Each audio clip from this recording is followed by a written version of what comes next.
Di tengah pasar yang terlihat baik-baik saja, seorang legenda pasar modal justru melihat petanda bahaya.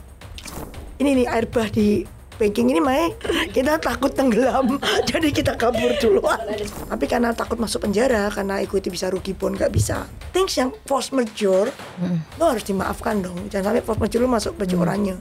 Jadi IPO tuh bukan sesuatu yang membanggakan lagi. Kayak sampah pun bisa IPO gitu kan, semua company aneh-aneh bisa IPO. Jadi, bagaimana cara investor bertahan? Kita tuh invest di saham Indonesia nomor 1 harus ya owner, itu tergantung ownernya. Lalu, kemana sebenarnya aliran dana besar saat ini berpindah? Yang di sini suram gitu kan, diguyur, basah, tenggelam. Yang sini party men. Ya kita semua ikut party bersama kan. Jangan sampai party udah selesai terus kita ketinggalan dalam, kita yang bersih-bersih gitu kan. Di tengah kekacauan ini, adakah safe haven yang sesungguhnya?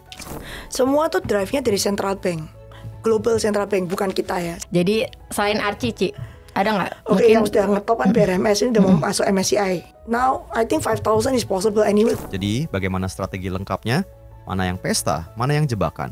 Temukan jawabannya di Cuan Talks.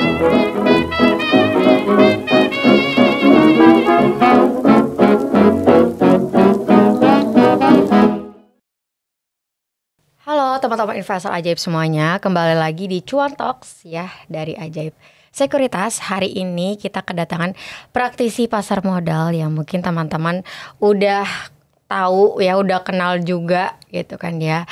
Dan ini juga legend ya, salah satu legend di capital market ya teman-teman ya, yaitu adalah Ci Cuai. Halo Ci. Halo. Terima kasih nih Ci Cuai udah ke Ajaib Investasi ya, Ajaib Sekuritas. Nah, hari ini ya kita akan bahas banyak sekali topik ya, tapi teman-teman harus nonton nanti sampai akhir supaya nggak ketinggalan satu topiknya ya, karena kita pasti akan sangat berbobot nih hari ini ngomonginnya gitu ya, karena kita mungkin teman-teman juga misal pegang sahamnya atau teman-teman juga nungguin ya kira-kira outlook di akhir tahun nanti sampai mungkin di tahun depan 2026 tuh akan seperti apa. Nah, pastinya kita akan ngomongin ini sama Ci Cuai dan dampaknya seperti apa di equity market. Sebelum ke situ kita akan kenalan dulu sama Ci Cuai, walaupun teman-teman udah kenal ya, udah sering ada di mana-mana, sering ada di banyak podcast. Ci Cuai bisa dijelasin dulu di Ci Cuai itu udah di capital market tuh berapa tahun sih? Dari tahun 96.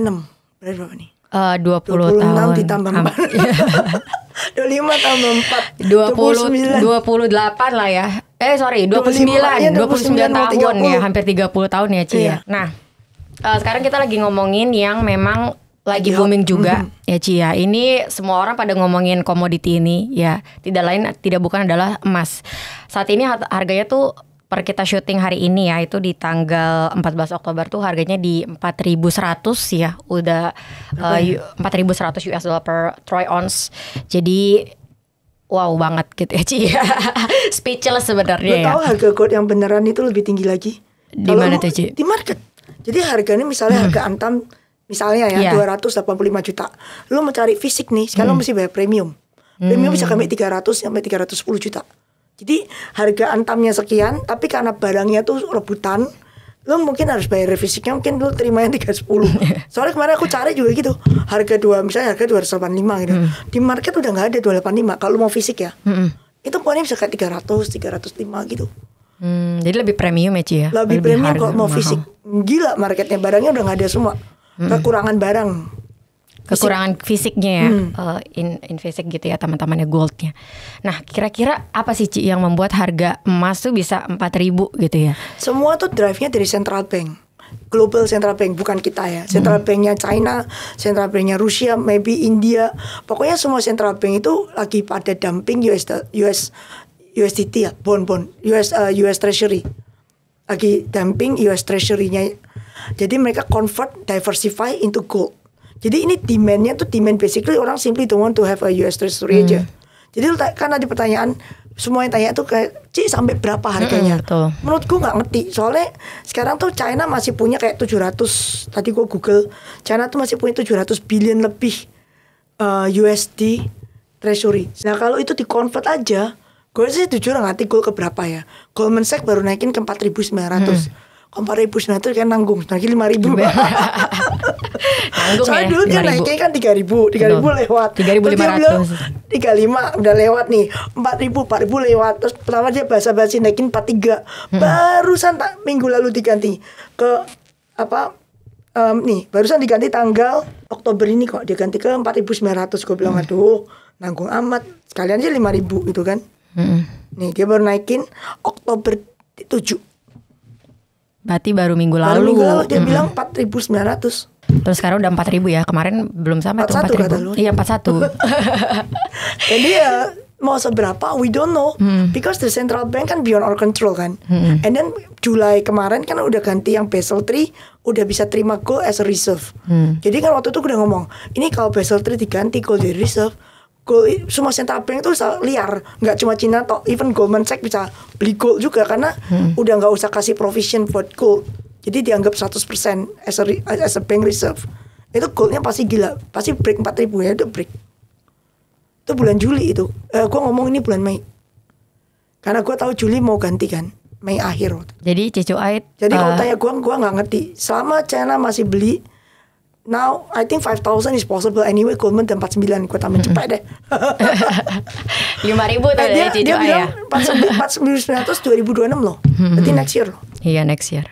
Berarti sampai bosan jualan lah si apa namanya PBOC gitu ya, Ci. Sampai PBOC bosan beli. Oh ya bosan beli ya.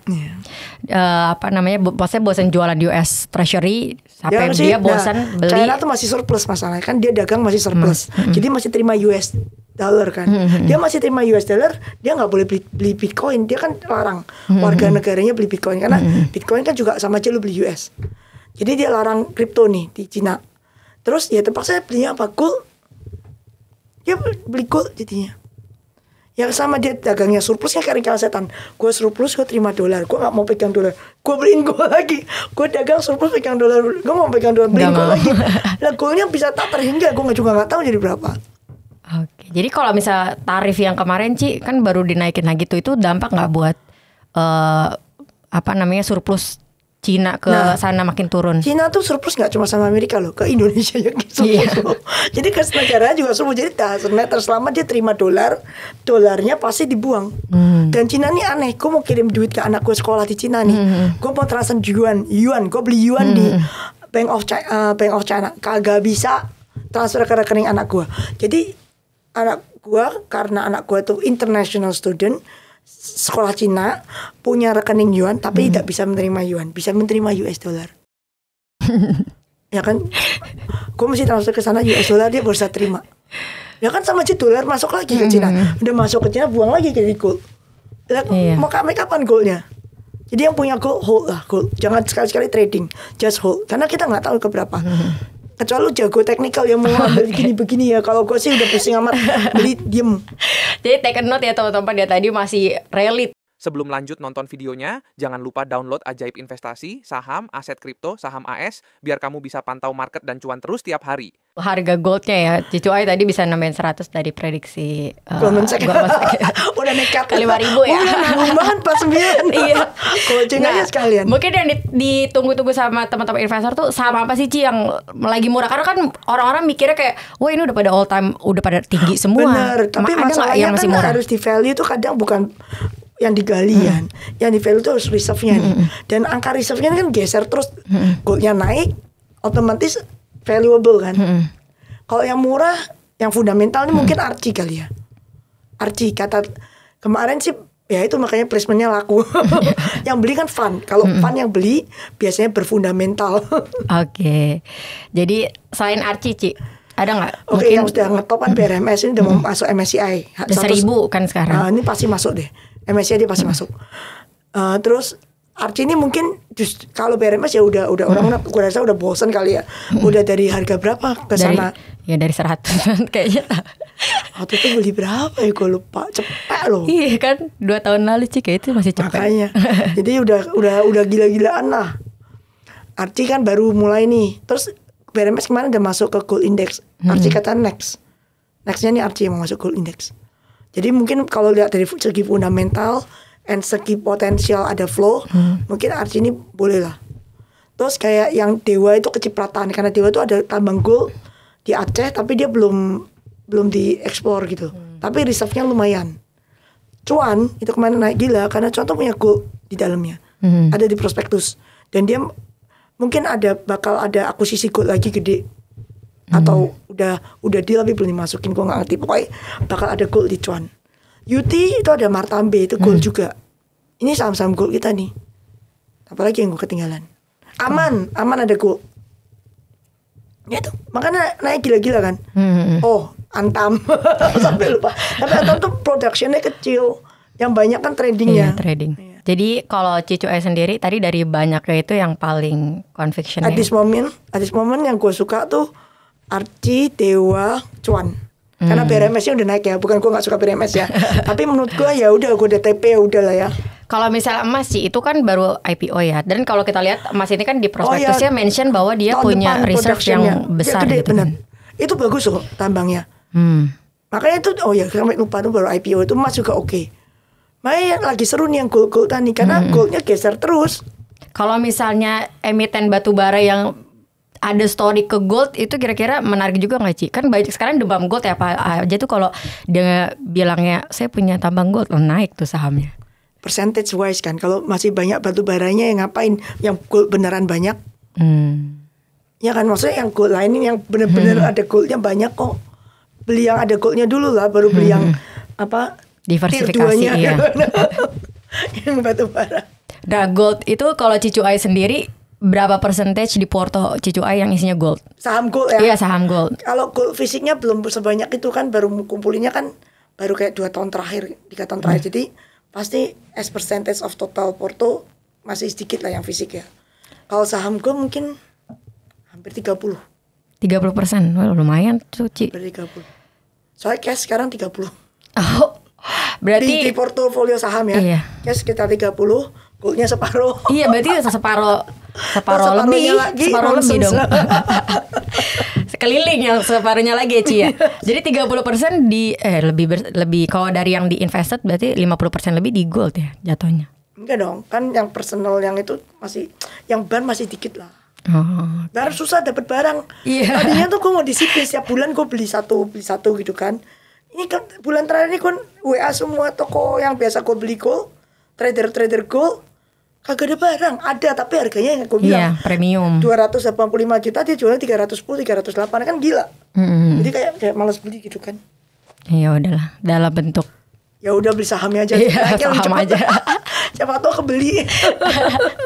Siapa tahu premiumnya bisa lebih kebayar. 2 kali lipat. Ya gue cuma bisa gak bisa dapat barangnya itu, lo beli sahamnya aja. Iya. Oke, itu untuk gold ya. Kita ngomongin sekarang banking ini juga banyak yang ditanyain investor ya. Kalau saham banking tuh kapan baliknya Ci? Karena kita lihat BMRI year to date 30%-an, BCA juga 30%-an gitu kan. Ini selesainya kapan gitu? Sampai mereka selesai jualan lah. Kapan Ci? Gak ada yang tahu. Kalau BRI harusnya mereka kan gini ya, oke dari awal dulu. Banking itu kan rata-rata nih ngomongin nyambung ke free float nih. Banking itu rata-rata 40% free float kan. Rata-rata. Kalau BRI itu government mungkin cuma punya 50 berapa persen. Berarti free floatnya di atas 40. BCA mungkin free floatnya juga sekitar 38-40. Rata-rata kecuali BNI, kayak BNI kan paling dikit ya free floatnya ya. Itu semua rata-rata free float udah gede semua. Nah dari free float ini di atas 50% dimiliki oleh asing. Jadi dari 40% something itu 50% dimiliki oleh asing. Sisanya others, which is local fund, retail, high network individual. Tapi 50% itu ke atas asing. Asingnya jualan, Bo. They selling because they simply macam-macam alasannya. Awal-awal kan BRI karena ya BRI resultnya jelek gitu kan. Terus BCA result bagus pun dijualin. Itu berarti indikasi they just simply don't want to invest in Indonesia. They give up on Indonesia. So they've been selling. Kalau 50% lebih dari barang yang beredar di market dijualin, ya lama ya. Turunnya masih lama lagi. Sekarang pertanyaannya siapa yang beli? Kan pendarahan itu bleeding cuma bisa stop kalau ada yang nembel gitu kan. Yang beli siapa? Retail udah sampai enak beli. Tuh BRI number of investornya naik berapa ratus ribu kan, lo tahu kan? Lo cek BCA sekarang. number of investornya juga naik Sama, berapa ratus ribu. Sama, berarti yang nampung semua retail, ya kan? Fund itu AUM kan nggak growing. Semua fund rata-rata sudah punya BRI, sudah punya BCA. Mungkin sebagian kemarin waktu BRI building mereka juga udah ikut jualan. Kalaupun ada yang ikut trading nyangkut juga gitu kan. BCA apalagi itu sudah kayak top holding di semua fund. Nggak ada fund nggak punya BCA kecuali kita. Tapi semua kebanyakan BCA tuh punya. Jadi ya mereka udah penuh juga kan ada peraturan. Fund cuma boleh punya 10% di satu saham. Biasanya mereka rata-rata udah mentok, ya kan? Terus mereka nggak bisa nambah juga kan? Ini fund domestik ya, Ci, Peraturan berarti? dari OJK, satu fund kalau reksadana itu cuma publik ya, reksadana yang publik cuma boleh punya satu saham tuh maksimal 10% dari AUM. Di atas itu mesti trim. Mereka tuh rata-rata punya biasanya udah mentok 8, 8,9. Jadi mereka pasti trim. Maksudnya room nambahnya tuh nggak banyak gitu loh. Kalau room nambah yang banyak itu, mereka harus terima AUM. Harus ada orang subscribe ke fund lagi. Harus terima uang, baru uang ini bisa di-spend beli BCA lagi. Tapi AUM fund management di Indonesia itu tidak growing. Actually stagnan and cenderung turun. Karena yang sekarang yang growing itu cuma 2. Retail growing gila-gilaan. Sekarang market kita tuh di atas 50% dari retail. Satu yang tetap growing AUM-nya itu adalah BPJS, tenaga kerja yang kita setiap bulan subscribe kan, bayar kan. BPJS tidak beli saham kan, belinya dikit banget. Alokasi ke sahamnya tuh as percentage itu turun terus. Baru bulan April Mei kemarin setelah kita trading ada wacana untuk naikin. Tapi eksekusi tidak secepat itu. Kan dia bilang menaikkan dalam waktu 3 tahun. Ya begitulah. Terus naik titik-titik, sementara yang asing jualan kayak air bah gitu kan. Ya nggak mungkin ketampung lah, pasti ke drift down ya nggak sih. Terus fund kayak kita kan biasa kan terima dana kan, kalau gue nggak terima dana titipan dari Dapen, tapi most of other fund kan terima duit dari BPJS juga kan, maksudnya mengelola sebagai partnernya BPJS. Itu udah lama nggak ditambahin katanya. Jadi terus unit link insurance itu nggak boleh jualan kan, udah lama insurance nggak jualan unit link. Unit link tuh padahal biasa uangnya tuh masuk ke saham kan, namanya unit link. Iya, unit link. Sekarang nggak jualan. Jadi dana yang masuk ke saham itu yang dari institutional insurance, BPJS, fund-fund punya AUM itu turun. Jadi orang-orang yang bisa nampung secara fundamental bank kayak BCA yang bagus gitu, itu tuh amunisinya tuh udah bukan habis naik ya? tapi turun habis. Yang nampung sekarang retail. Pertanyaan gua, seberapa kuatkah retail menampung air bah dari asing? Jadi big fund domestik udah istilahnya udah mentok ya, Ci ya, buat ngumpulin tadi banking. Kemudian juga yang retail ya tadi kita tunggu nih seberapa kuatkah tadi ya bisa menampung banking. Di BRI kan mereka nampung tuh, ya kan? Yang di 4.000 ke bawah mungkin sempat keluar kan, sempat naik tuh. Kan turun lagi nih. Iya, sempat ke 4.200. Ya pokoknya sempat naik kan. Yang nampung di bawah 4.000 sorry. Sempat di bawah 4.000 terus naik 4.000 lebih kan. Sekarang ambrol lagi kan. Betul. Ya kan. 3.600 sekarang. Yang nyangkut di 5.000 tuh apa kabar gitu kan. Udah average down belum? Terus duitnya retail kami berapa banyak untuk average down. Sama nih BCA kan. Sama. Lagi dijualin retail nampung. Baliknya lagi ya tunggu kapan Indonesia menarik di mata asing gitu kan. Atau kapan local fund ini dapat duit tambahan. Kapan unit link bisa dibuka lagi? Kapan BPJS boleh masuk ke equity in a big way? Kapan BPJS ya masuk equity and they can subscribe to other fund juga kan?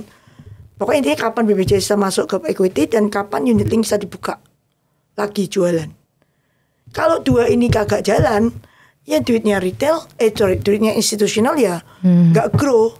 Ya maaf sekali tidak ada uang untuk nampung gitu kan di banking ini. Ya sorry, berharap sama retail money aja. Silahkan Anda tampung. Asing jualan atau ekonomi kita membaik. Give us growth di atas 6% misalnya. Di atas, ya kalau 5 kan udah bosen. Di atas 6 growth kita. Kalahin GDP Vietnam. kita gitu kan. GDP ya. growth, yes. Give us GDP growth di atas 6. Itu tergantung dengan banyak hal. Pak Purbaya, kementerian yang lain ya kan. Harus kan nggak bisa Pak Purbaya kerja sendirian juga dong. Menteri investasi juga mesti kerja. Terus yang bikin peraturan yang lain-lain juga mesti synchronize, jangan ngaco peraturannya. supaya Indonesia dan korupsi tolong dihilangin, dikurangin, sehingga kita bisa sama-sama growth Indonesia ke 6%. Kalau Indonesia 6%, asingnya mungkin menarik, mungkin masuk. Jadi lu tanya saya nih, kapan asing balik? Saya nggak tahu. Kapan lu kasih gue 6% deh? Oh, jadi makronya dulu ya Ci ya, kalau banking bisa. Kalau asingnya bisa masuk ke banking tadi lihat makronya dulu. Nggak mungkin masuk banking, masuk ke Indo. Saham dipilih banking apa enggak tergantung mereka kan. Masuk ke Indo dulu deh. Ini tuh mereka simply jualan Indo. Bukan jualan banking doang. Soalnya 50% 50% tuh jualannya di banking, soalnya di BCA Ci. Outflow equity market kan. Ya karena bank, kalau lu lihat MSCI Indonesia, bank itu gede banget porsinya, hampir 50%, 50% lebih mungkin ya. Gue gak tahu, bisa aja 20. Mungkin 50% lebih loh di bank. Jadi begitu asing goodbye my love gitu ya kena bank semua. Yang lain kan asingnya gak banyak. Kalau lu tanya fund-fund asing yang gede, yang super gede, cuma punya 5 atau punya 2 doang saham Indonesia. 1 pasti BCA, 2 dulu BRI. Karena BRI udah gak ada kan, makanya BRI kan buangnya lebih gede dari yang lain dulu.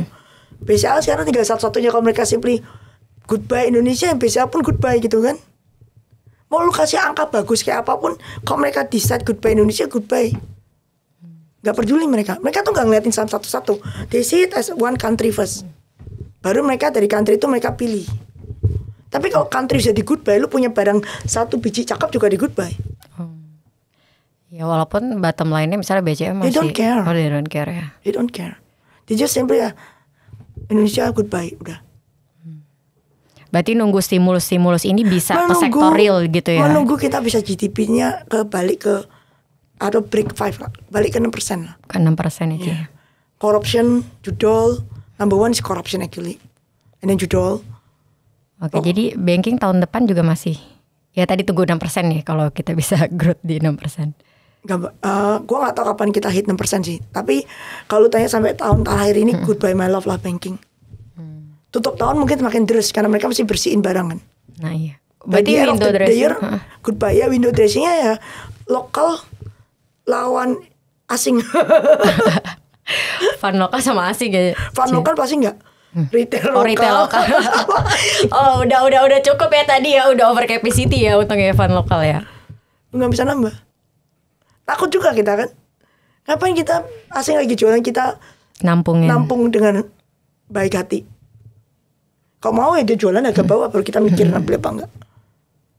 Emang belum dibawa Ci sekarang? Kan BRI udah 3.600 Ci. Gue tanya BRI hilang berapa persen? Dari berapa dari peaknya?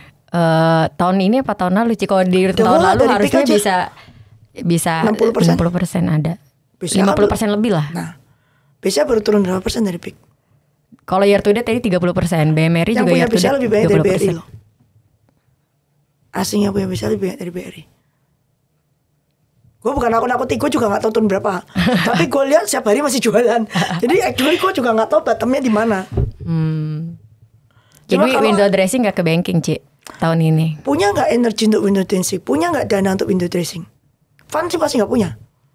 Retail punya gak? Retail gak ada kepentingan window dressing kan? Ngapain retail window dressing makan atas? Gak ada kepentingan. Makanya kita tuh menghindari ini nih air bah di banking ini. Makanya fund kita sih sudah 2 tahun gak punya bank. Air bah di banking. Kita takut tenggelam.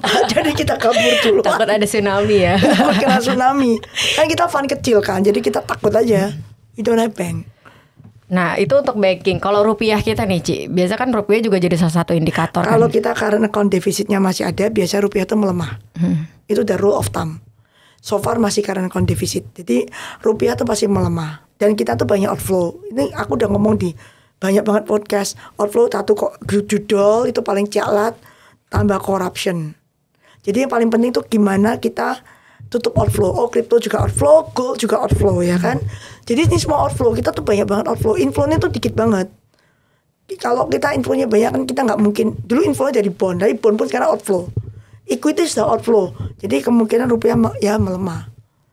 Kecuali kita bisa balikin duit yang di luar tuh masuk. Duit di luar tuh ada 2, satu duit koruptor sama satu duit pengusaha. Kalau duit pengusaha mau dibawa masuk cuma satu, kepastian hukum, iklim investasi yang baik, opportunity to invest, ya gitulah. Itu membutuhkan kemauan yang sangat kuat dari para pemimpin dan penyelenggara negara gitu kan, untuk memberantas korupsi, untuk memberikan kepastian hukum, untuk bikin peraturan yang nggak bolak-balik gitu kan. Kalau satu FDI itu lebih panjang lagi. Duit koruptor, FDI kan termasuk yang investment. Duit koruptor itu tergantung juga political will gitu kan. Lu tangkap, ancam apa kayak di Cina itu koruptor tembak mati gitu kan. Bisa nggak gitu loh. Kalau bisa, atau lu kasih insentif apalah, yang penting duit balik gitu kan, nggak ngerti. Misalnya lu bisa melakukan hal itu ya duit bisa masuk. Tapi kalau nggak bisa, rupiah sih melemah terus. Nah kalau rupiah melemah gitu kan di APBN tahun depan ya Ci ya, itu kan 16.5, 16.9. Itu kira-kira sektor yang terdampak tuh apa sih Ci? Sektor yang terdampak, rupiah tuh kalau melemah tuh biasanya inflasi yang masalah. Ya kan, jadi yang import banyak lah pasti kena. Pharmaceutical itu pasti kena karena banyak import. Terus barang-barang yang kayak MAPI, tapi MAPI itu customernya orang-orang berduit, jadi biasa nggak ngefek-ngefek gimana gitu. Impact ke harga barang, tapi selama ini gue lihat 13.000 ke 16.000 juga orang nggak ngefek. Beli-beli aja. Belanja terus ya Ci. Maksudnya mereka ada duitnya, yang penting tuh harus ada duitnya. Tapi yang kena mungkin farmasi sih, kebanyakan kalau rupiah ya. Pharmaceutical saya kan harga jual kena BPJS kesehatan punya limit tuh kalau yang organik. Sementara costnya kan naik gitu kan. Jadi mungkin lebih impact ke pharmaceutical kalau sampai rupiah lemah. Tapi kalau rupiah cuma plus minus 100-200 perak kan persentasenya kecil, gak ngefek. Nah itu untuk rupiah dan juga sektor-sektornya. Tadi kita udah ngomongin banking juga. Nah sekarang kita ngomongin yang memang orang-orang pada ngomongin ya. Karena ngomongin saham konglo nih Ci. Karena ada Pak Bakri gitu ya, ada Pak Happy, Cicu Ai tadi ngomongin itu. Terus kemudian juga ada banyak lah yang sekarang tuh mungkin yang lagi happening tadi Pak Happy sama Haji Islam juga gitu kan ya, sama Bakri. Ini gimana nih Ci? Ya sebenarnya kan dari tahun dulu yang kita beli semua saham konglo. BCA juga sahamnya konglo. Ya kan, mana aja sih yang listed company nggak punya konglo? Yang bener loh ya. Oh yang gurem-gurem ya banyak. Tapi yang company bener kan semua punya konglo juga. Soalnya mereka lagi banyak corporate action kan. Jadi like I said, yang lu mau beli bank lagi dikira asing, males. Yang lain boring, nggak exciting lah. Lama gitu ya jalannya, liquidity nggak ada. Tadi kan saya bilang stock market Indonesia sekarang 50% lebih retail. Lu tanya ke retail, pegang barang bisa tahan berapa lama? 2 minggu, seminggu. Ini zaman yang kiri kanan arah, punya lu nggak arah aja langsung gatel. Jual switch. Ya kan, mereka nggak bisa pegang lama. Yang lain, yang fundamental lagi boring nih, lagi nggak kemana-mana. Yang excitement dengan corporate action, right issue, akuisisi, itu semua yang konglo kan. Jadi the excitement is there, so all the retail is going there, and now they have 50-something% market share. So all the flow is going to the retail, to the konglo. Terus kayak lingkaran setan, the more flow coming, the more hype the share price, the more flow coming, hype the share price. Jadi kayak yang fun pun jadi kayak udahlah, daripada fun gue underperform, let's join the party gitu kan. Jadi funnya pun ke sini kena gebuk asing, udahlah gue belok kanan aja lah. Ini atas ada pesta nih di sini, yang di sini suram gitu kan, diguyur basah, tenggelam. Yang sini party men, ya kita semua ikut party bersama kan. Iya. Masih kalau Cicu Ai bilang as long as the party continue is still there. Dan ini banyak kepentingan nih. Ternyata corporate actionnya to be continue bertahun-tahun. Iya, ada yang udah 3 tahun ya Ci ya. Sampai kapan nih Ci? Apakah sampai bankingnya nanti udah, atau asing udah mulai mungkin masuk ke kalau Indo? nanti sudah Indonesia ada growth yang beneran, mungkin kan ini kan jadi mahal nih valuasi yang ini jadi murah banget. Kalau asing udah balik ke sini pasti fund juga mulai itu kayak mau pesta. Partinya pindah ya. Pindah. Oke. Pokoknya kita selalu follow where the money is, right? Follow where the party is. Nah kan sekarang retail juga tambah banyak kan. Retail itu juga sama kan. Kalau partinya sini udah boring, sini mau party pasti mereka pindah.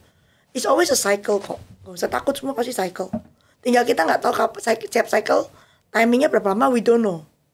Tapi kita cuma watch aja. Jangan sampai party udah selesai terus kita ketinggalan dalam, kita yang bersih-bersih gitu kan. Iya, baru datang ya. Jangan sampai kita yang bersihin partinya gitu. Nggak enjoy, cuma ngepel lantainya doang.